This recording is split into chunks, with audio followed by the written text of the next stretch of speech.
राधे राधे दोस्तों। बसंत पंचमी केवल ज्ञान की देवी माँ सरस्वती की आराधना का पर्व ही नहीं है, बल्कि यह दिन सुहागिन स्त्रियों के लिए भी अत्यंत पावन माना गया है। हिंदू धर्म में मान्यता है कि बसंत पंचमी के दिन यदि विवाहित स्त्रियां माता तुलसी की विधि पूर्वक पूजा करें और धोबी से सुहाग ग्रहण करें तो उन्हें अखंड सौभाग्य का आशीर्वाद प्राप्त होता है।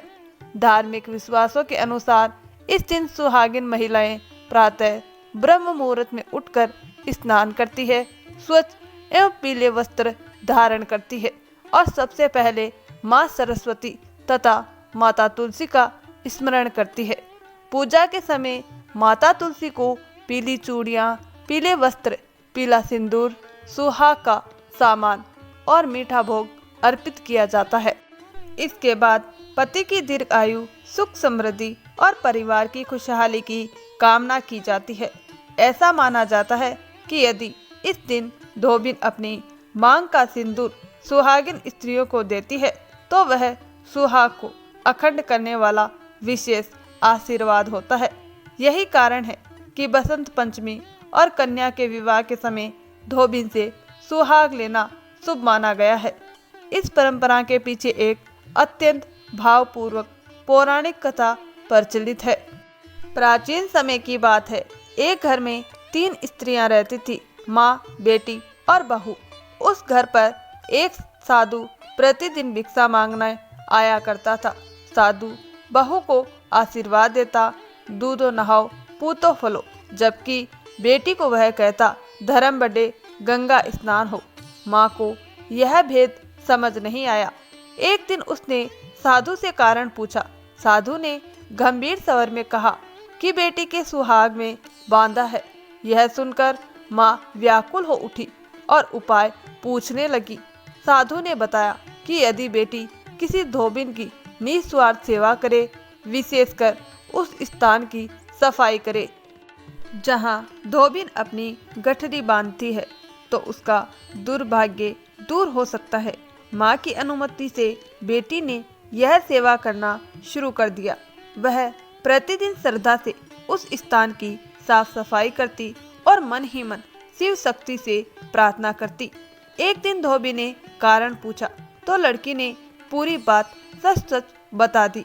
धोबिन उसकी सेवा और भक्ति से प्रसन्न हुई और बोली, बेटी, जब भी तुम्हारा विवाह हो मुझे जरूर बुलाना, मेरा आशीर्वाद तुम्हारे साथ रहेगा।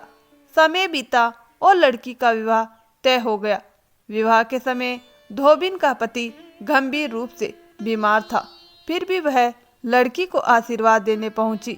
फेरों के समय धोबिन ने अपनी मांग से सिंदूर लेकर लड़की की मांग में भर दिया और उसे अखंड सौभाग्यवती होने का आशीर्वाद दिया। विवाह से लौटते समय धोबिन ने देखा कि उसके पति का देहांत हो चुका है। वह विचलित नहीं हुई।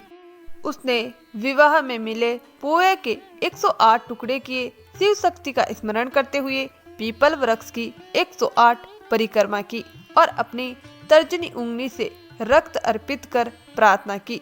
उसकी तपस्या और भक्ति से प्रसन्न होकर शिव शक्ति ने उसके पति को पुनः जीवन प्रदान किया।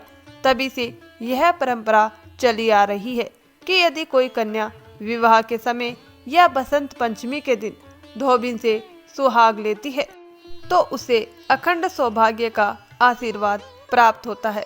बसंत पंचमी केवल ऋतु परिवर्तन या विद्या का पर्व नहीं, बल्कि यह नारी के सुहाग, श्रद्धा और विश्वास से जुड़ा हुआ पर्व भी है। माता तुलसी, माँ सरस्वती और शिव शक्ति की कृपा से यह दिन जीवन में सुख, सौभाग्य और शांति लेकर आता है। दोस्तों, आपको यह कथा कैसी लगी नीचे कमेंट करके जरूर बताएं। ऐसे ही धार्मिक और पौराणिक कथा सुनने के लिए हमारे चैनल को सब्सक्राइब जरूर करें। धन्यवाद दोस्तों।